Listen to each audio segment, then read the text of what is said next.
¿Qué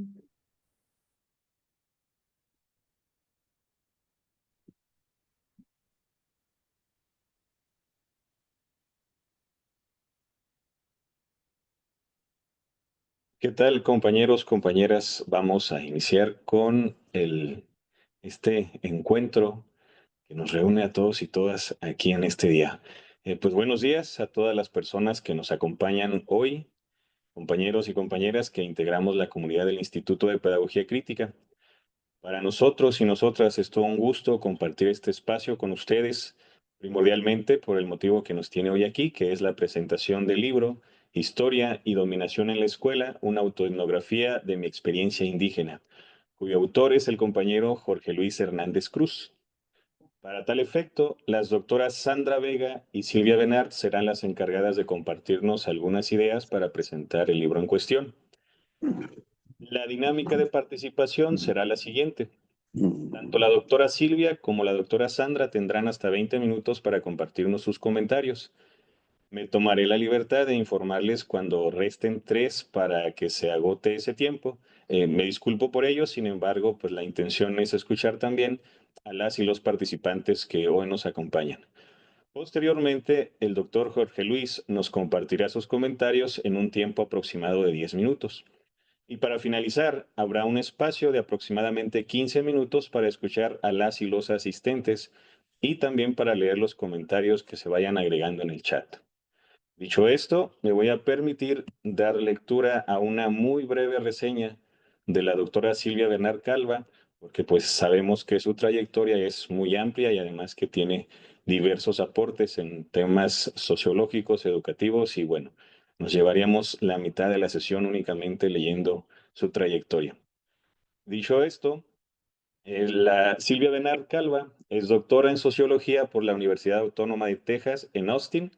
Ha trabajado en temas variados y ha publicado libros y artículos sobre la vida cotidiana, la migración, el sentido de pertenencia y metodología cualitativa, varios de ellos en inglés. Es autora de diversos artículos y capítulos de libros. Pertenece al Sistema Nacional de Investigadores desde el año 1994 y ha sido coordinadora en traducciones de diversos libros.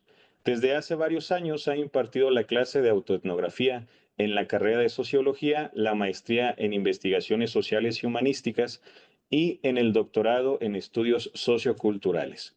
Ella es la doctora Silvia Benart. Adelante, doctora, hasta por 20 minutos. Ok, muchas gracias. Buenos días a todas, a todos.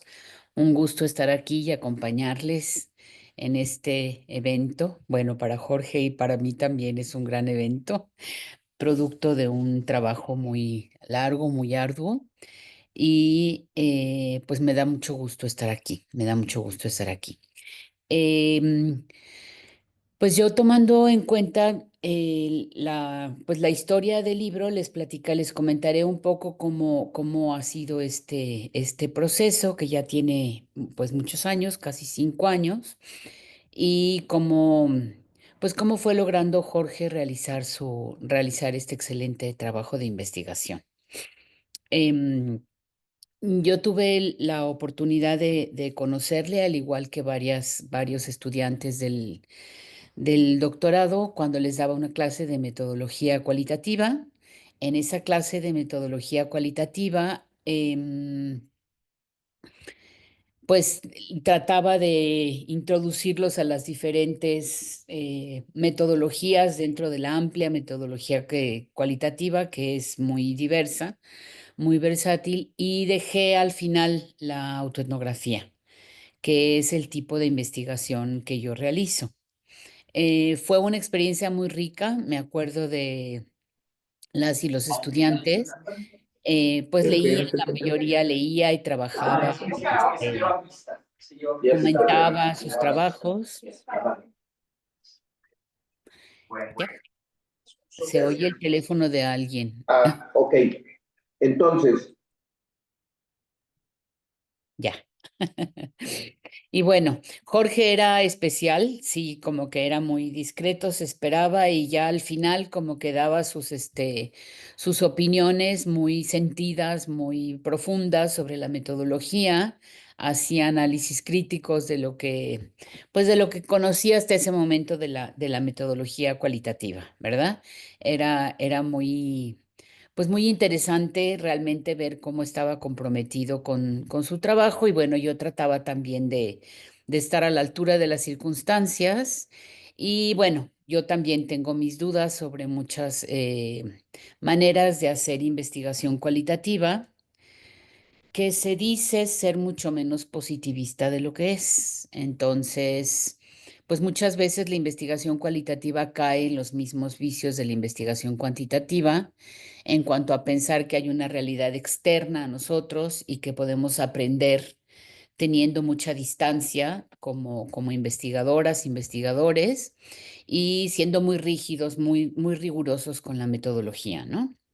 Una de las cosas en esta metodología es cómo invierten tiempo en sus entrevistas y las transcriben y a veces utilizan programas de computadora para analizarlos, etcétera, pero como que es muy difícil que se logre una mayor profundización sobre los temas que se tratan.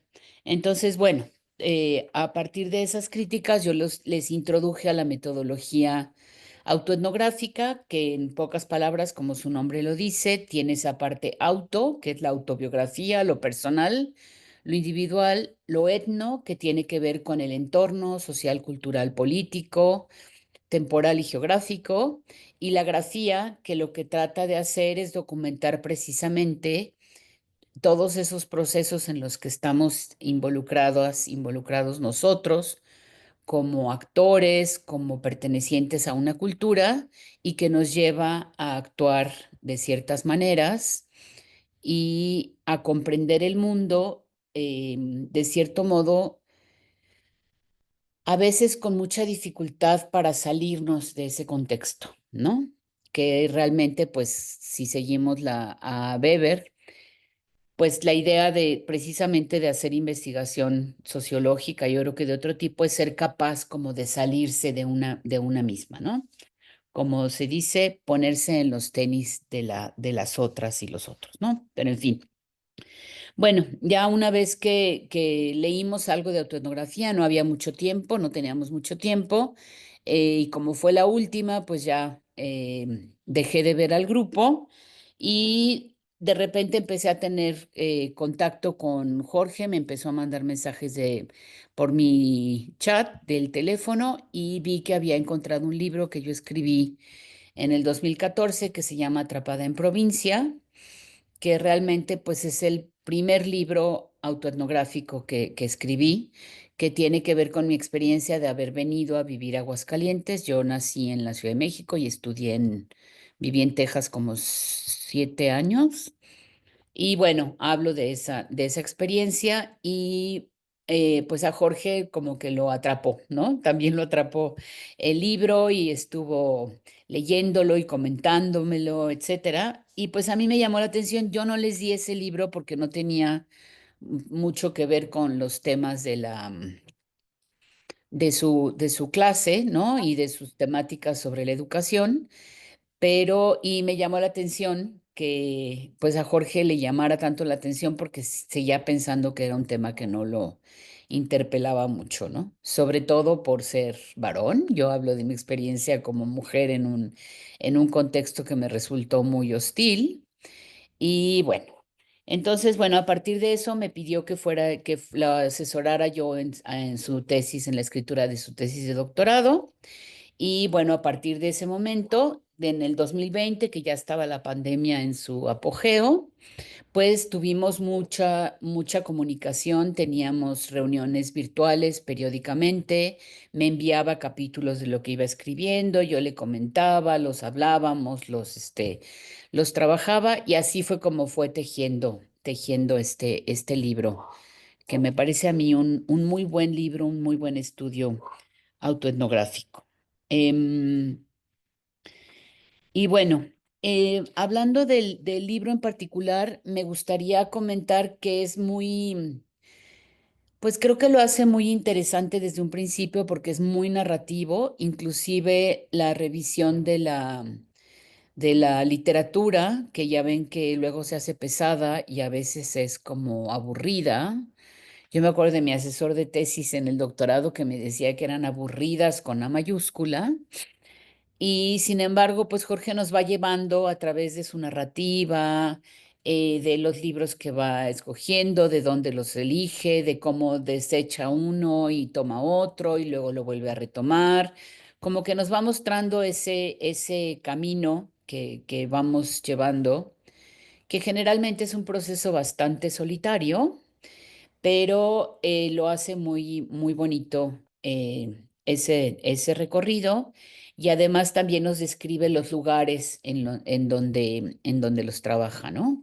Desde el comedor de su casa, la biblioteca donde tiene su lugar preferido, enfrente de una jacaranda, cuando va a casa de sus papás y donde se sienta, hay un mango muy bonito y ahí hace algunas entrevistas con con los colaboradores y una mujer, la colaboradora en este trabajo.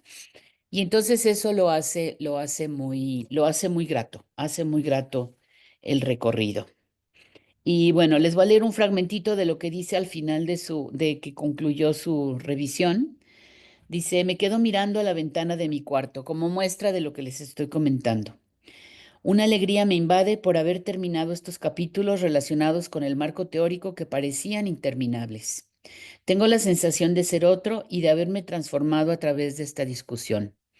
Ojalá esto me permita un acercamiento a la realidad mucho más sensible a las experiencias de los participantes, que a la luz de mis reflexiones me parece que quizá aún desconocen la intención política de los discursos hegemónicos del pasado. Tomé las últimas gotas de café que había en la taza, con mis infinitas ganas de abrazar a mis hijos y a mi esposa, que llevan más de la mitad de la noche dormidos. Mañana será otro día. Y bueno, también lo incluyo porque creo que con dificultad, pues es sabido, digamos, en la jerga de la autoetnografía, que las personas que más dificultad tienen para hacerla son los varones heterosexuales. Y creo que Jorge vivió ese proceso como de ir aprendiendo como a compartir sus sentimientos, sus emociones, su relación con sus seres queridos, y ese mismo proceso de ser crítico consigo mismo, todo el proceso que hizo de análisis de cuando fue maestro en la escuela rural y de la frustración que sentía porque sus alumnos no entendían, ¿no? De cómo de manera paralela él vivía como una cultura náhuatl muy, muy viva, muy presente a través de su abuelo, de su padre, etcétera. Generalmente se carga en la cerveza.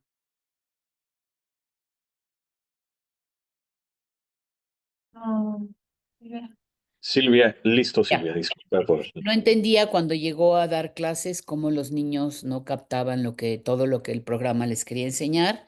Entonces, bueno, Sandra va a trabajar, les va a comentar más sobre esta cuestión teórica, pero creo que sin esa visión personal, crítica, autoetnográfica, vulnerable, que él mismo se dio la oportunidad de experimentar, como no hubiera podido llegar a la conclusión que lo llevaban, que de la mano de la teoría, de la metodología, de las entrevistas, pudo lograr entender pues que la educación era, como dice el título, una forma de dominación, ¿no? Para los grupos más vulnerables, en este caso, los niños indígenas, ¿no? Em,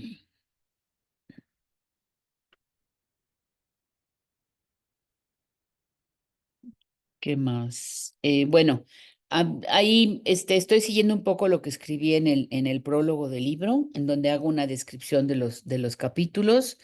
Tiene los capítulos donde la introducción, sus capítulos más teóricos, su autoetnografía, su relación con su familia, cómo es muy interesante ver, y lo he testificado en otros estudios, cómo fue perdiendo ese contacto con su cultura indígena pues en pocas generaciones, ¿no?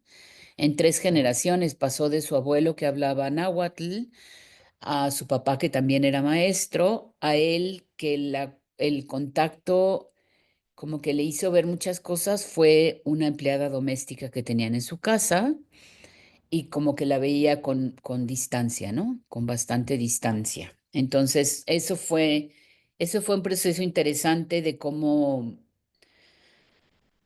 se fue dando cuenta de cómo va muriendo o cómo van matando, digamos, esas tradiciones, esa cultura, esa presencia de lo indígena, ¿no?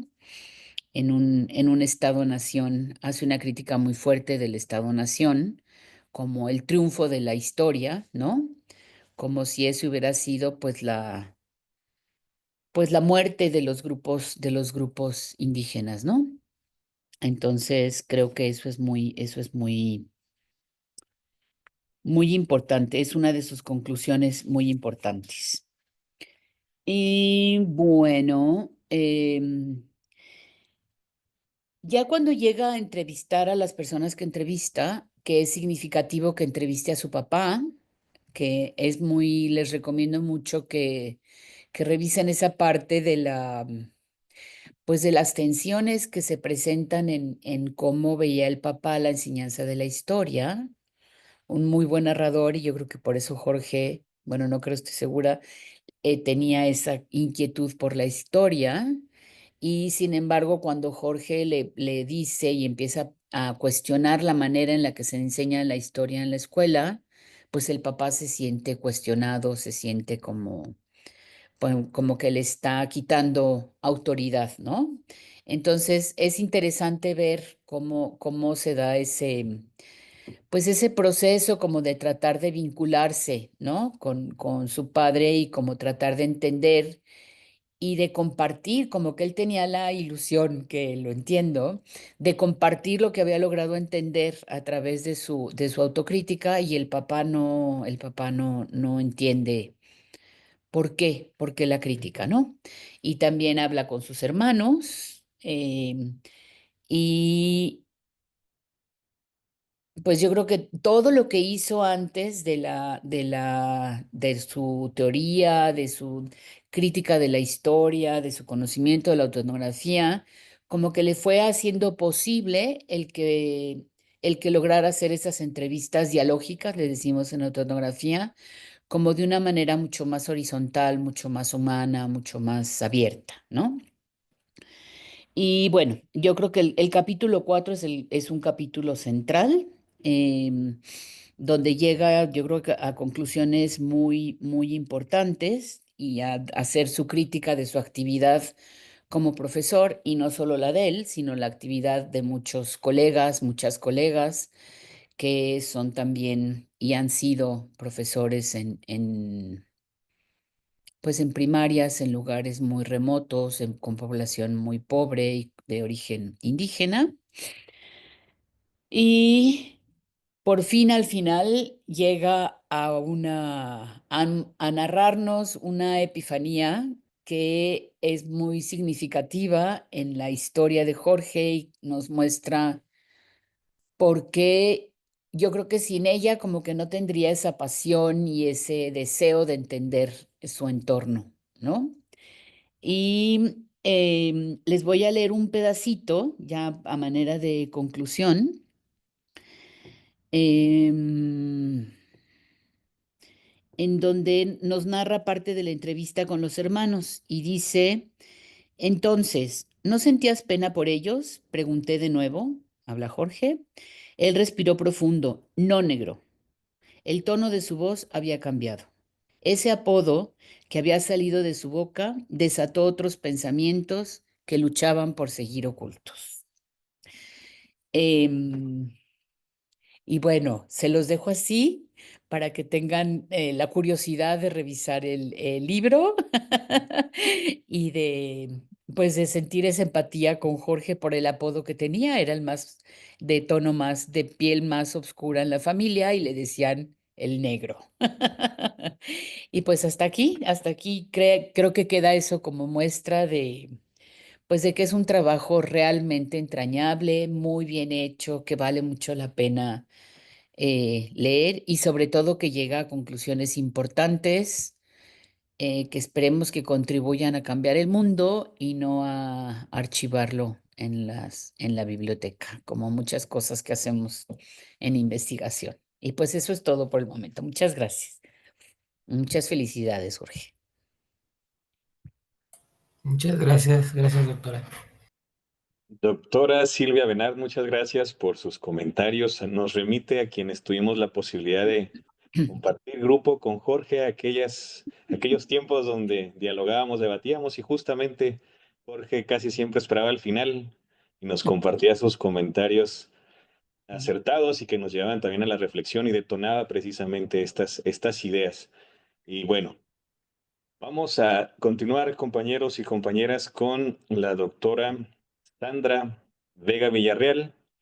Ella es doctora en educación por la Universidad de Tijuana, directora del Instituto de Pedagogía Crítica, profesora de tiempo completo en la Universidad Pedagógica Nacional del Estado de Chihuahua.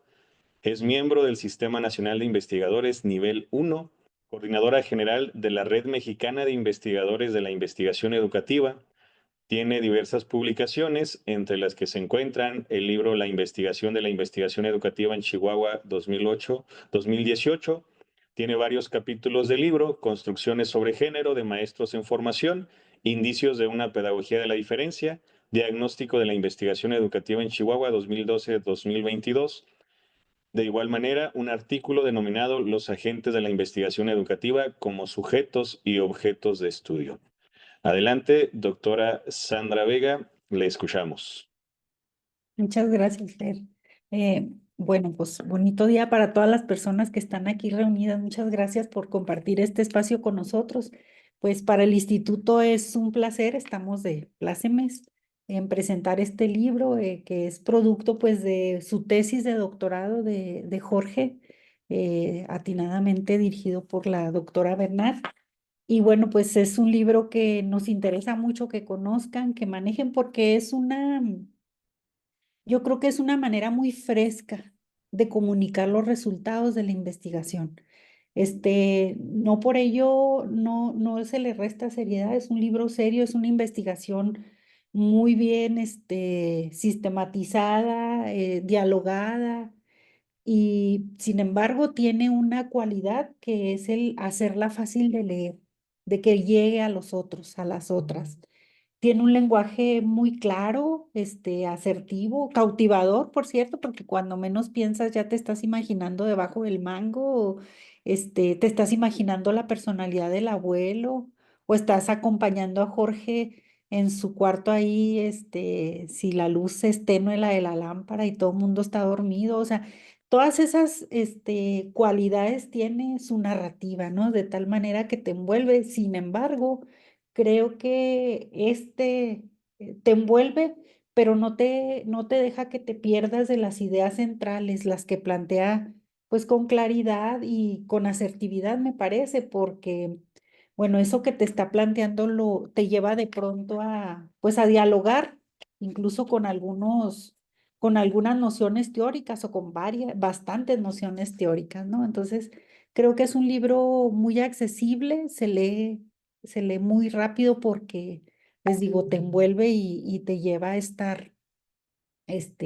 pendiente de lo que él está planteando, ¿no? Me gustaría hablarles un poquito, bueno, además les digo esto pues como una invitación para leer el libro, ahí lo pueden ustedes descargar de la página del instituto. Y bueno, pues en las clases algunos de ustedes van a tener oportunidad de dialogarlo con Jorge y si no, pues se buscan espacios alternativos, ¿no? El libro tiene 4 partes. La primera parte es lo que decía Silvia, una epifanía. Ahí Jorge narra su experiencia personal, cómo fue que su experiencia personal lo llevó a desear conocer sobre la historia y la enseñanza, más o menos sobre eso reza el título.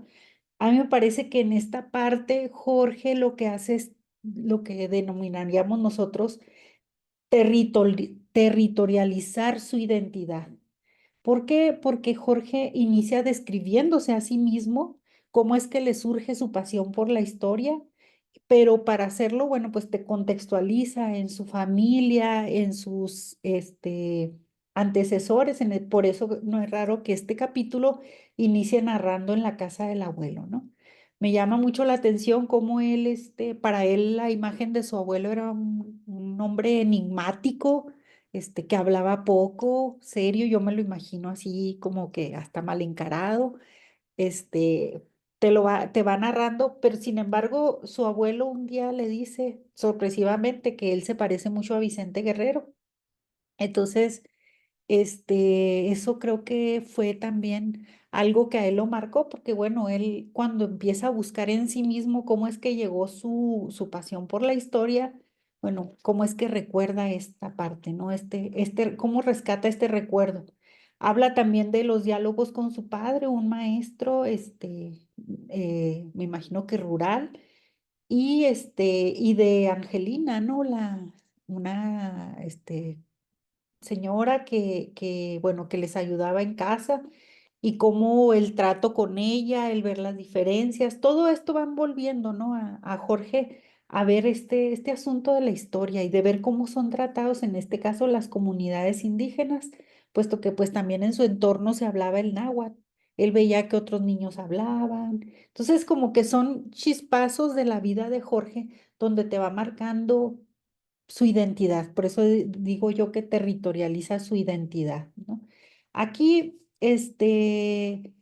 habla también me llama mucho la atención cómo, rescata él sus acervos culturales, como las fiestas del Chantolo en Huejutla, la comida, eh, y todas me parece que en Songolica, algunas experiencias que él tuvo, este, cómo lo fueron marcando. Eh, Todo esto lo enmarca en un recorrido que él denomina autoetnográfico y considera que fue necesario hacerlo para poder él problematizar su objeto de estudio, ver qué dimensiones iba a abordar, y claro, pues al tener un contacto con la pedagogía crítica, creo que rescata sobre todo el asunto del poder, ¿no? Él habla de poder y dominación, pues yo digo que son relaciones de poder donde están presentes la dominación y también la resistencia, que va a ser otra de las nociones que él maneja, muy, prácticamente en las cuatro partes de su texto. Tiene una segunda parte, que él denomina ciencia e historia, dos caras de la misma moneda.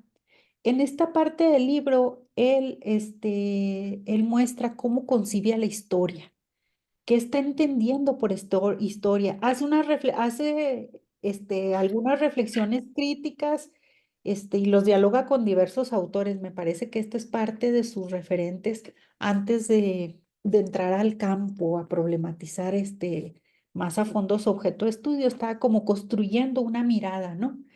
Em, yo digo que si queremos entender lo que Jorge nos va a dar en los próximos dos capítulos, aquí podemos encontrar el aparato teórico desde donde va construyendo al final sus categorías que presenta pues prácticamente en el último apartado, ¿sí? Entonces, aquí vamos a encontrar algunos elementos, sobre todo lo que tiene que ver con la historia y con la ciencia, que sustentan sus hallazgos, sus disquisiciones. Tiene una tercera parte que busca establecer una relación entre la pedagogía crítica. Él le llama relación entre pedagogía crítica, la ciencia y la historia. Intenta hacer ese vínculo, ¿no? Es ser cómo encajar todos estos elementos. Entonces, inicia rescatando algunos supuestos de la pedagogía crítica como ideología, hegemonía, poder.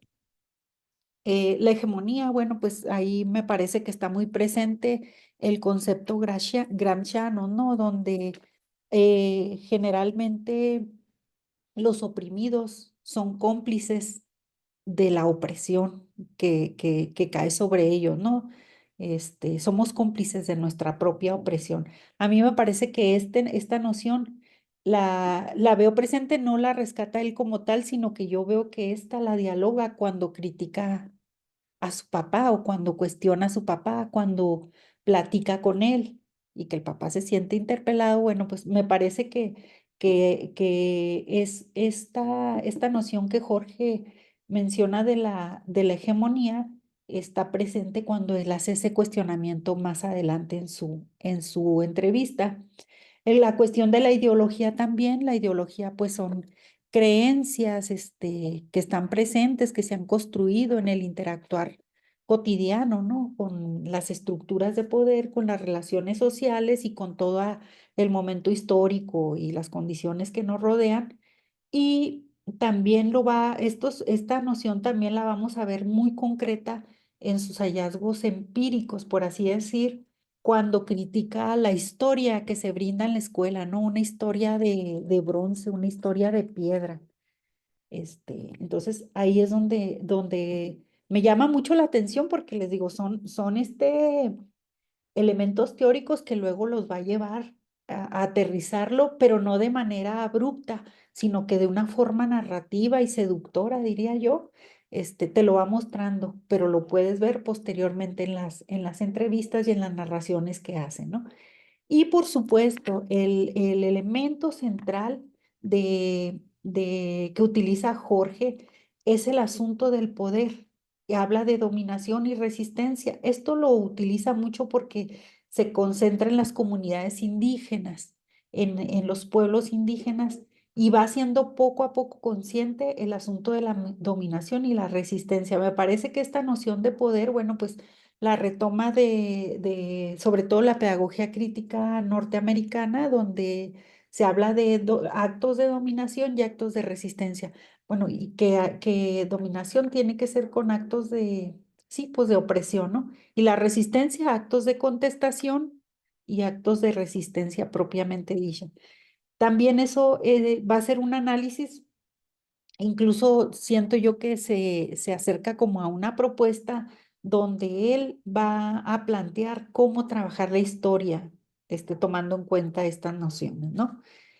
Bueno, aquí en este apartado llega a la conclusión de que eso me llamó mucho la atención después de leer todas estas nociones de que la pedagogía crítica no es un método ni una intervención, dice él, sino que es algo mucho más amplio, no más complejo. Es, y llega, bueno, a una reflexión freiriana, ¿no? De que es una forma de encarar la realidad, de leer la realidad y yo le agregaría ahí, reflexionar en colectivo y organizarse para transformar esa realidad que no nos gusta, ¿no? Luego habla él y aquí también está marcada, esta noción está marcada por su ejercicio docente, me parece a mí, porque dice en la pedagogía crítica se hace concreta a través o se materializa en actos de intervención educativa.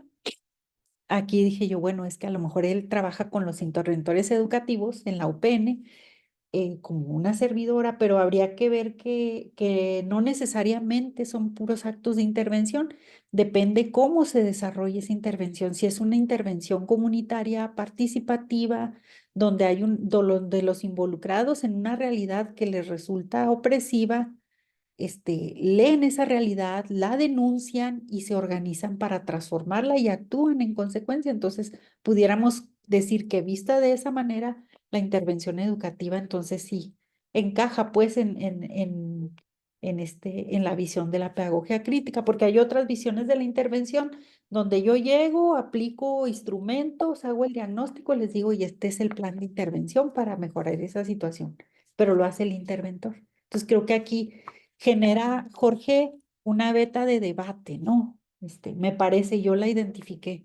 Vamos debatiendo en qué medida la intervención o cómo tenemos que ver a la intervención para que sí sea vista tenga una visión crítica, pues, o una visión que no riña con la pedagogía crítica. Y luego tenemos una otra parte, la cuarta parte, la última, se llama, él le denomina hacia una nueva historia cultural. Aquí él hace, es donde tiene algunas entrevistas y va narrando muy, muy, muy suave, ¿no? Desde que está con sus hermanos, el contexto, cómo se da con su padre y hace una crítica fuerte a la hegemonía que prevalece sobre todo en la enseñanza en la historia oficial, ¿sí? Y luego, muchas de las nociones que se manejan en la historia las va analizando a partir de los actos de oposición y de resistencia.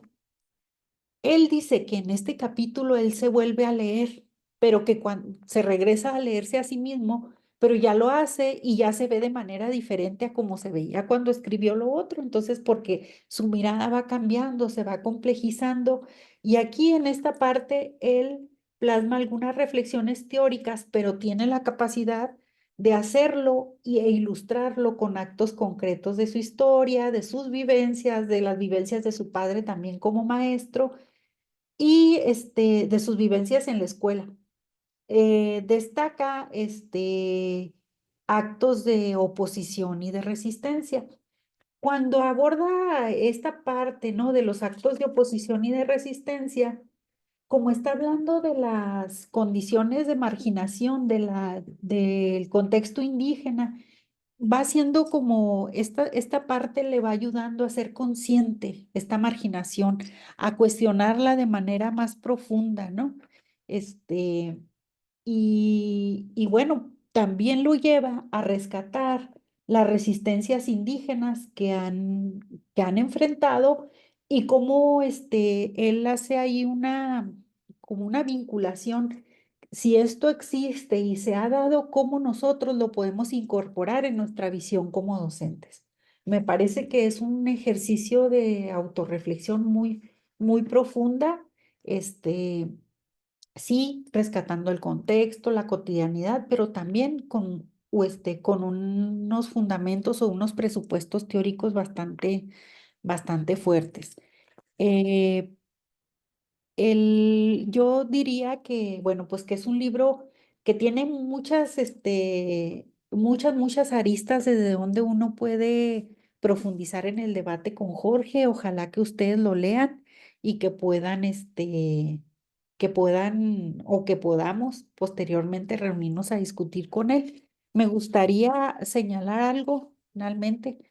Eh, Creo que Jorge, cuando habla de cómo él mismo se fue transformando y cómo fue cambiando desde niño, ¿no? Cómo lo fueron despegando de lo que pudieron haber sido sus raíces náhuatl, por ejemplo, con el náhuatl, cuando veía a Angelina y la sentía como alguien aparte, o como que no era parte de su vida, pero a la vez también estaba rodeado de ese contexto. Me parece que Jorge, él mismo, en esta reflexión, en esta autoetnografía, él descubre cómo fue su proceso de enculturación. Él no lo maneja así, ¿no? Este concepto no lo maneja él de enculturación, pero yo es como lo veo desde Barbero, ¿no? Cómo fue asimilando una cultura que le era ajena, fue respondiendo a esas normas, culturales, sociales, etcétera, y llega el momento que te distancia de quién eres.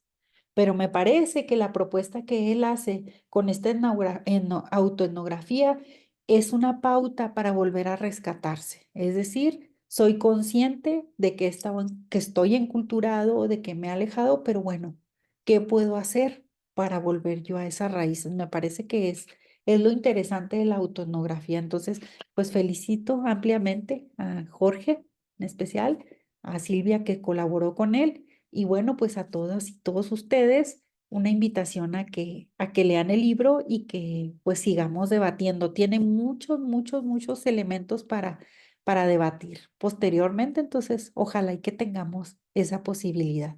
Muchas gracias. Muchas gracias, doctora Sandra, por estos comentarios tan interesantes que nos comparte y sobre todo esto último, ¿no? La invitación a que leamos el texto que Jorge construye en colaboración con la doctora Silvia, pero hacerlo desde unos lentes críticos que nos inviten precisamente al debate, al análisis, a la interpelación desde los lugares en los que nos encontramos. Gracias, doctora Sandra, y enseguida toca el turno para el doctor Jorge Luis y me voy a permitir hacer una breve presentación. Jorge Luis Cruz Hernández es doctor en Pedagogía Crítica por el IPEC, el Instituto de Pedagogía Crítica.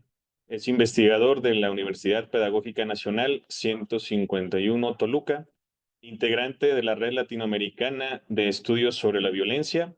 Entre sus líneas de investigación están la investigación narrativa, nuevas masculinidades y formación docente. Cuenta con diversas publicaciones relacionadas con el tema de masculinidades, así como la autoetnografía y las diversas violencias. Y desde luego, el tema que nos convoca el día de hoy es autor del libro Historia y Dominación en la Escuela, una autoetnografía de mi experiencia indígena. Él es el doctor Jorge Luis Hernández y pues bueno, cabe decirlo de varios compañeros y compañeras que aquí nos encontramos, también fuimos compañeros cuando cursamos el doctorado y pues le estimamos de una manera muy especial y pues también un gusto coincidir contigo, Jorge, en este espacio también. Adelante. Muchas gracias, muchas gracias, Fernando. Bueno, en primer lugar, quiero hacer un extensivo agradecimiento pues, a todas las personas que han contribuido en mi formación, precisamente al instituto. Creo que los profesores y las profesoras han modificado bastante mi manera de ver la realidad. Agradecido también por este espacio, la doctora Sandra, por hacerlos generar, digamos, las condiciones para que esto se haga una realidad y poder, digo yo, ¿no? Mis propias palabras, como que cerrar, ¿no? Siento yo que este espacio me está permitiendo cerrar como ese capítulo que fui construyendo junto con la doctora Silvia, cerrar en el sentido de compartir como una de las intimidades que siempre me habían costado hacer, y creo que esa es una oportunidad para que puedan leer, digamos, una historia y pueda yo deshacerme de alguna manera, como que de algunas espinas que están como, que seguían, digamos, atormentando, digamos, parte de mi existencia. Agradecer a la doctora Silvia, lo he comentado y lo digo abiertamente, siento yo que es una persona que me ha cambiado la vida, y sobre todo por esas cuestiones de entrelazar el método con el sujeto, ¿no? Con lo humano, con lo complejo, con el caos, etcétera. Y creo que a partir de la experiencia que tuve con ella, pues abrieron muchas posibilidades. Por ejemplo, ahorita que dice Fernando sobre la línea de investigación de masculinidades, justamente esa línea nació de este trabajo. Y justamente en el examen profesional yo me acuerdo mucho que me hicieron la pregunta: ¿por qué un hombre hace autoetnografía? Entonces eso fue otra parte, otra epifanía, ¿no? Me empecé a cuestionar sobre mi propia masculinidad y sobre las posibilidades de generar masculinidades alternativas. Entonces, como que hay una relación como muy estrecha entre la experiencia que he vivido en el momento de conocer a la autoetnografía, de conocer a la doctora Silvia, porque eso me ha dado oportunidad para mirar, construir como otras relaciones, y en este caso mi interés por las masculinidades no ha sido como casualidad, ¿no? Como que todos tenemos como varias aristas, como pendientes, y creo que la autoetnografía me ha permitido entenderme a mí mismo y de reconocer justamente que mi personalidad, pues, a veces está como peleada con esos modelos, ¿no? Con esos modelos que se nos imponen. Pero bueno, ese es el agradecimiento al instituto, a la doctora Silvia, a mis compañeros y compañeras que estuvieron presentes en mi formación, a mi familia sobre todo, con mi padre, con mis hermanos, mi hermana. Pues yo siento que es un texto que como que, no sé, como que cada vez que lo reviso, como que veo nuevas cosas y me miro, ¿no? Me miro en el pasado y me reconozco como diferente, ¿no?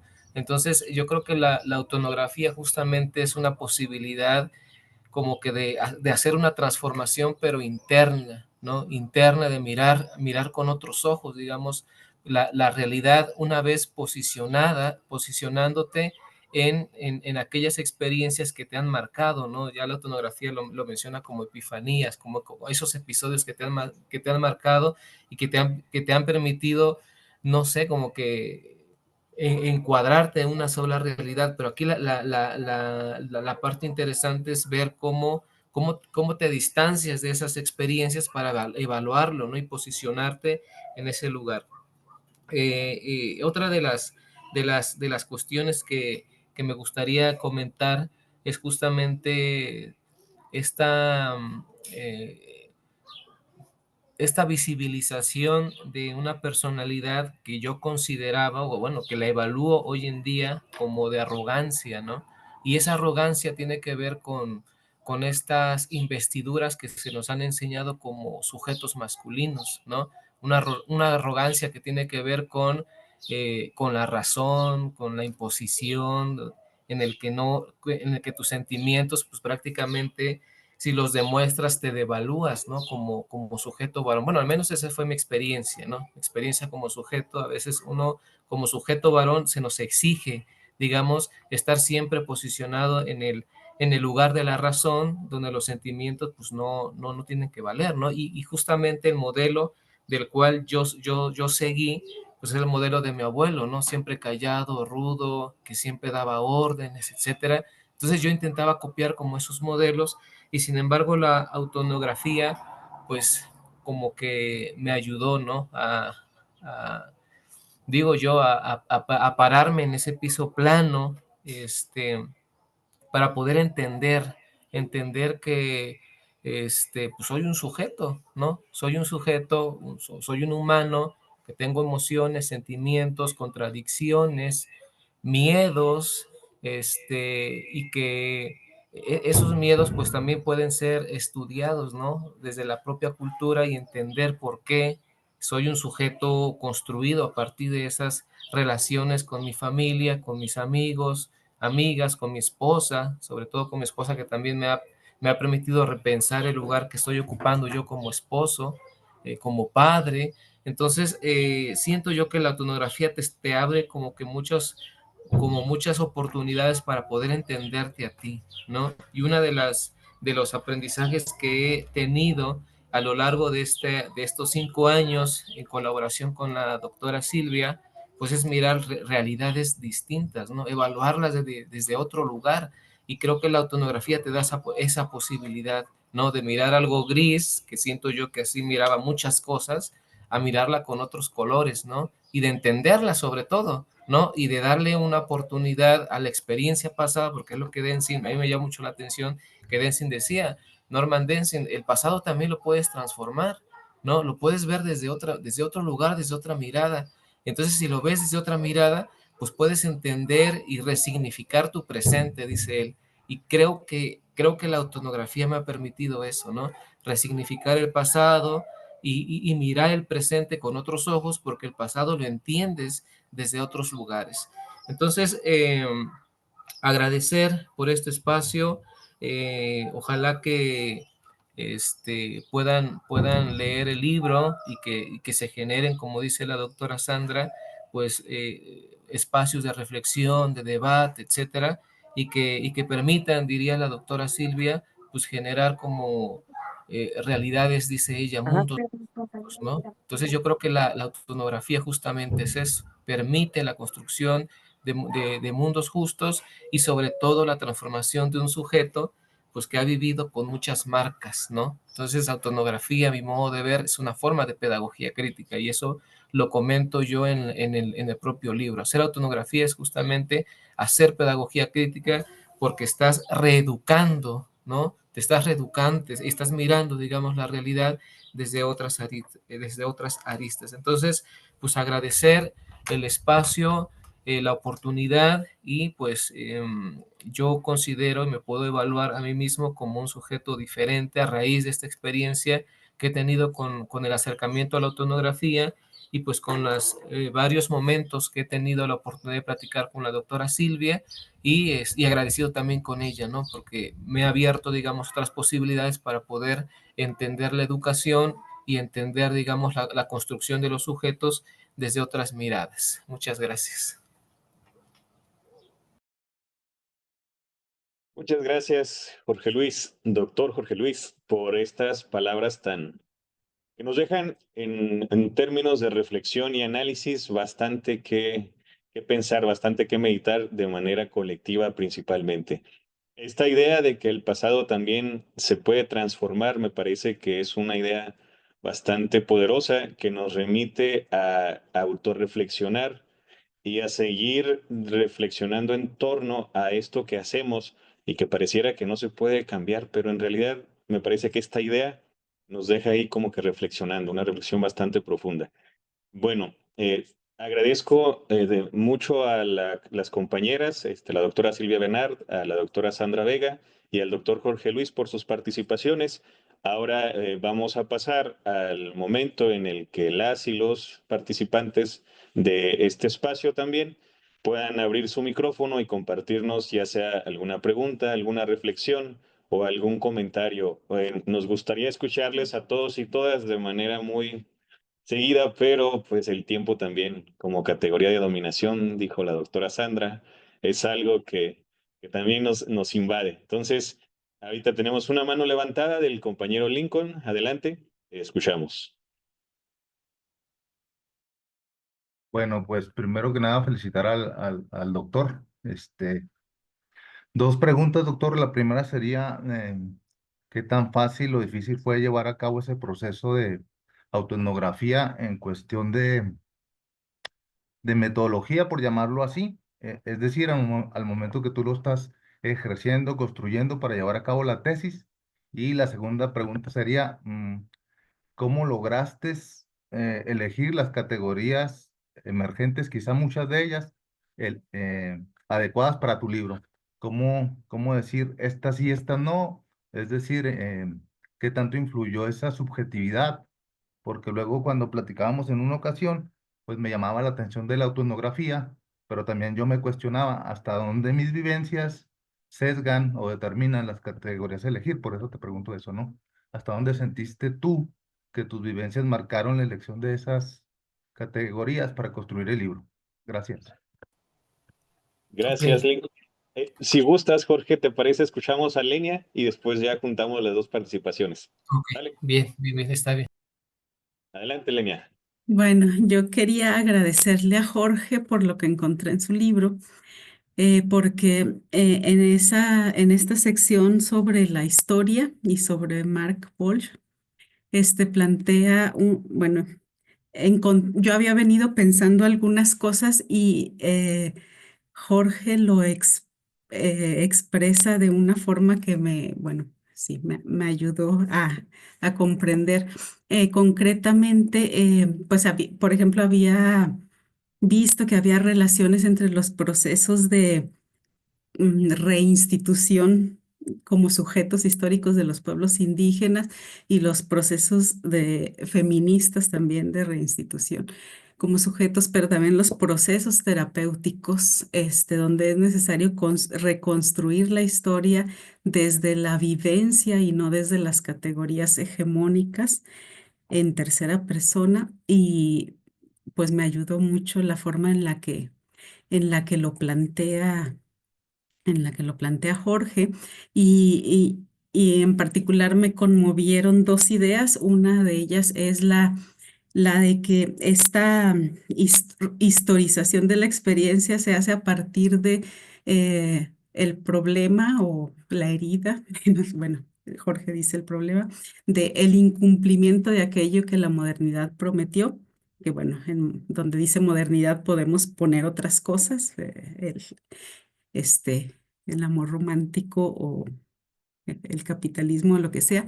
Y la otra idea que me conmovió también mucho, pues es esta de que, mm, que el documento no es solo el hecho observable, sino el discurso, y que el discurso como documento es más relevante para nosotros que los hechos históricos de la historia oficial, ¿no?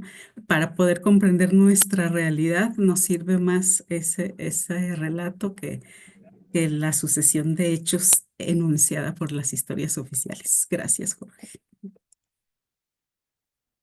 Gracias, Lenia. Lincoln, y ahora sí, Jorge, escuchamos. Ok, gracias, Fer. Entonces, a ver, retomando esta parte, estas dos preguntas de Lincoln, que creo que son como muy atinadas, ¿no? Yo, por ejemplo, recuerdo mucho las sesiones que tuve con la doctora Silvia y ella me comentaba, ¿no? Una de las características de la autonografía en el ejercicio de campo, porque hay un trabajo de campo, dice ella, ¿no? El trabajo de campo también eres tú, ¿no? O sea, el trabajo de campo está en tus experiencias, ¿no? Tus experiencias que han marcado, digamos, un hito en toda tu existencia.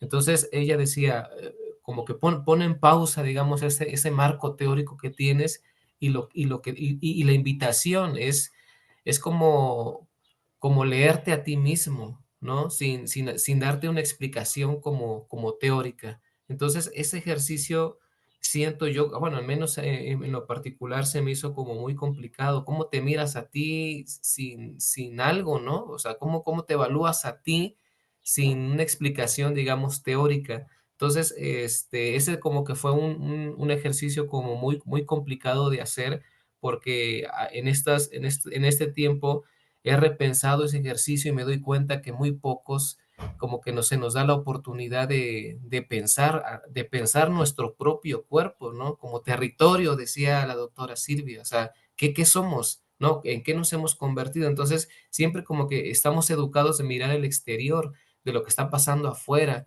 pero no nos involucramos como sujetos históricos, como sujetos culturales, etcétera. Entonces, evaluar esa territorialización de tu propia existencia, a mí en lo particular se me hizo como muy complicado, ¿no? La otra parte que preguntaba Lincoln era sobre cómo elegir, ¿no? Cómo elegir como las experiencias. Yo creo que ese fue un ejercicio que se va dando, ¿no? En la propia escritura, porque una de las claves claves metodológicas de la autonografía es el proceso de escritura. Entonces, cuando escribes, como que te vas repensando a ti mismo y como que vas como que yo lo metaforizo como si estuvieras cavando un hoyo, ¿no? O sea, vas escribiendo, vas cavando y vas descubriendo cosas que no habías pensado, que no habías recordado, que no lo habías significado como tal. Entonces, por ejemplo, uno que inicia una autonografía, pues yo puedo decir, bueno, puede iniciar con un acontecimiento epifánico, pero en el proceso de escritura va encontrando otras cosas que a lo mejor parecen desarticuladas, o a lo mejor ni siquiera te acordabas de lo que estaba sucediendo, pero que encuentras esas como vinculaciones. Entonces, yo creo que elegir experiencias o no elegirlas, pues va a depender de ese proceso, ¿no? Del proceso de la escritura. ¿Qué tan difícil es hacer autonografía? Pues sí, a mí en lo particular se me hizo muy complicado porque otra de las características de la autonografía es justamente ese diálogo que hay entre la escritura y la literatura, ¿no? O sea, cómo crear espacios como imaginarios, cómo crear en el lector, porque justamente escribimos autonografía para el lector y para la lectora, ¿no? Para que de alguna manera se sientan identificados con la historia, porque decía, no me acuerdo qué autor, una historia también puede decir de la sociedad, ¿no? Una historia de un sujeto puede estar describiendo a una sociedad completa. Entonces, a partir de esa historia, muchos lectores y muchas lectoras se pueden identificar. Y una de las características justamente es cómo hacer que esa historia sea verídica, dirían por ahí, en un libro que me compartió la doctora Silvia, cómo hacer creíble esa historia, porque se supone que estamos haciendo una especie estamos construyendo conocimiento, ¿no? Y cómo ese conocimiento tiene que ser creíble para los interlocutores y las interlocutoras. Entonces, obviamente, la vida, si tú la narras tal y como está sucediendo y como tú eres una muestra de un sistema complejo más amplio, pues obviamente hay experiencias que son similares a las y los demás. Entonces, la parte difícil, a mi modo de ver, y siento yo que todavía estoy en deuda con la escritura, porque me gustaría como que seguir fortaleciendo esta parte de creación de metáforas, ¿no? De cómo decir cosas no descritas, sino no sé cómo explicarlo, porque esa es la parte, no ser descriptivo, sino mostrarla, dice la autonografía. Tienes que mostrar al lector, no describir que estás triste, ¿no? Sino tienes que hacer sentir al lector y a la lectora que ese acontecimiento te está provocando determinados emociones y sentimientos. Entonces, fue un ejercicio muy interesante desde mi punto de vista, muy retador, y que cuando leo el documento, el libro, pues a veces digo, pues a lo mejor hay otras palabras, ¿no? Que pudieron haberse escrito, pero pues en el momento, pues yo era ese sujeto en ese momento, ¿no? Ahora soy otros, digo yo. Entonces, siento yo que pueden haberse otras renovaciones en el propio texto. Bueno, ojalá haya respondido a Lincoln, con respecto a la doctora Lenia, pues justamente esta parte de la historia, la descubrí con historiador francés, si no me equivoco. Me ha dado, digamos, la oportunidad de hacer esos vínculos entre la historia cultural y la autonografía, que siento yo que son bastantes vínculos entre la autonografía y la historia cultural, porque la historia cultural también habla de sujetos, dice la historia, ¿no? Sujetos locales, sujetos de carne y hueso, sujetos no construidos desde el poder, sino la vida cotidiana del sujeto, que también va marcando esas relaciones entre el poder y la colectividad de un pueblo. Gracias. Muchas gracias, Jorge, Lenia y Lincoln, por estos comentarios y estas preguntas. Lamentablemente, como comentaba anteriormente, pues el tiempo es algo que nos apremia y habrá otros espacios y posibilidades de seguirnos encontrando para seguir dialogando en torno al tema de hoy, pero también a otros tantos que se van agregando desde esta perspectiva compleja. Para cerrar con este evento, para cerrar con este ejercicio de diálogo, me voy a permitir compartir la pantalla para leer un reconocimiento que se hace a nombre del Instituto de Pedagogía Crítica. Y dice así: el Instituto de Pedagogía Crítica otorga la presente constancia a Jorge Luis Cruz Hernández por la presentación de su libro realizado por medio de nuestra plataforma virtual con estudiantes de maestría en pedagogía y doctorado en pedagogía crítica, modalidad mixta del instituto, el día 15 de febrero del 2025, y firma la doctora Sandra Vega Villarreal, directora del Instituto de Pedagogía Crítica. De igual manera, un reconocimiento para la doctora Silvia Bernard Calva, que igual se signa por la doctora Sandra Vega Villarreal, directora del Instituto de Pedagogía Crítica, y en este caso es por la presentación del libro antes mencionado. Igual, para culminar, una constancia para la doctora Sandra Vega Villarreal por la presentación del libro que lleva por título Historia y Dominación en la Escuela, una autoetnografía de mi experiencia indígena, cuyo autor es Jorge Luis Cruz Hernández.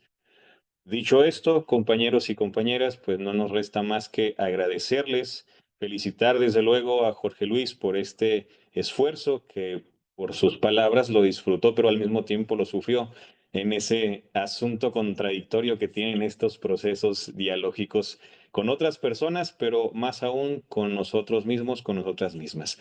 Muchas gracias a todos y todas. Les agradecemos su asistencia y su atención. Gracias. Felicidades, Gracias, doctor María. Jorge. Qué gusto. Sí. Un abrazo para todos. Gracias, felicidades. Gracias a todos y todas. Gracias. Nos vemos pronto. Felicidades, gracias a todos y todas.